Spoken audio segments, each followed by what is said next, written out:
ఒకానొకప్పుడు అడవిలో ఒక తెలివైన నక్క ఉండేది. దాని పేరు చిన్నారి. చిన్నారి చాలా సరదాగా ఉండేది, కాని కొంచెం పొగరుగా కూడా ఉండేది. చిన్నారి తన తెలివితేటలతో ఎన్నో సమస్యలను సులభంగా పరిష్కరించుకునేది. ఒకరోజు చిన్నారి అడవిలో తిరుగుతూ ఆకలిగా ఉందని పండ్ల కోసం వెతుకుతోంది. ఎండ చాలా ఎక్కువగా ఉంది. దాని నోరు ఎండిపోతోంది. అయ్యో, నాకెంత ఆకలిగా ఉందో, దాహంగా ఉందో అనుకుంటూ అది ముందుకు సాగింది. కొద్ది దూరంలో ఒక పెద్ద చెట్టు కనిపించింది. ఆ చెట్టు నిండా ఎర్రటి, తీయని పండ్లు ఉన్నాయి. పండ్లు చూసి చిన్నారికి నోరూరింది. కాని ఆ పండ్లు చాలా ఎత్తులో ఉన్నాయి. చెట్టు కాండం కూడా చాలా నునుపుగా ఉండటంతో పైకి ఎక్కడం అసాధ్యం అని చిన్నారికి అర్థమైంది. అది నిరాశగా ఆలోచిస్తుండగా దానికి ఒక ఆలోచన వచ్చింది. చుట్టూ చూసింది. అక్కడ దగ్గర్లో ఒక పెద్ద రాయి, కొన్ని చిన్న కర్రలు కనిపించాయి.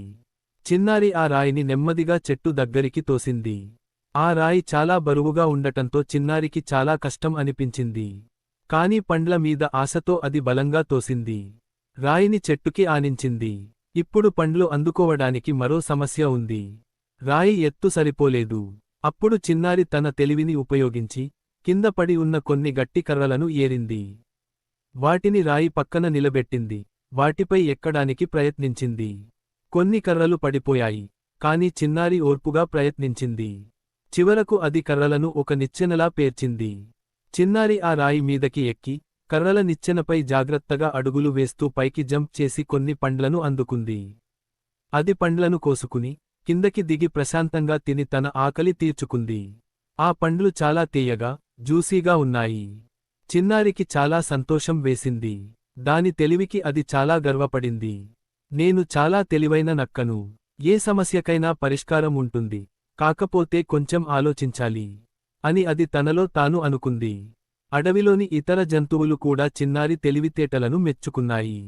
ఆ రోజు నుండి చిన్నారి ఎప్పుడూ సమస్యలను తెలివిగా పరిష్కరించుకోవడం నేర్చుకుంది. చిన్నారి కథ అడవిలో అందరికీ తెలిసింది. చిన్న చిన్న కష్టాలు వచ్చినప్పుడు చిన్నారిని అడగడానికి వచ్చేవారు.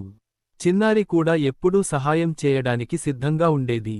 ఈ కథ పిల్లలకు సమస్యలను పరిష్కరించడానికి తెలివిగా ఆలోచించడం, ఓర్పుతో ప్రయత్నించడం ఎంత ముఖ్యమో చెబుతుంది.